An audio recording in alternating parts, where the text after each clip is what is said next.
Kamiko is a top-down OG Zelda-inspired game with light character progression and a fluid combat system. At its best, Kamiko is a fun, fast-paced, and well-crafted game with a fun art style and an enjoyable soundtrack. However, at its worst, the player is stuck in a repetitive loop of carrying items between a treasure chest and the door they unlock, or stuck in a permadeath situation. At the beginning of the game, the player is given a choice between 3 protagonists, or Kamiko. Each protagonist has a distinct weapon. The blue-haired Yamato has a large sword and is most reminiscent of the basic Link from A Link to the Past. The green-clad, ranger-style character Uzume uses a bow and arrow and nothing else to fend off evil spirits.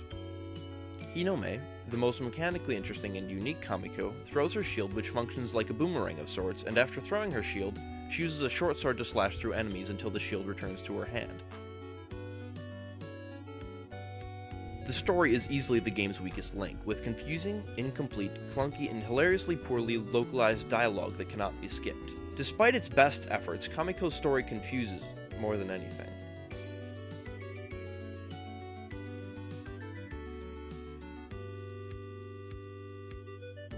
With 4 levels to the game, my first playthrough lasted roughly 2.5 hours with a single character. I chose the first option, Yamato. Each level took slightly more time to complete than the last.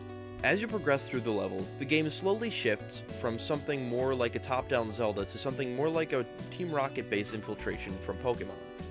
Puzzles aren't the main part of the game, though. Each level follows the same somewhat repetitive structure.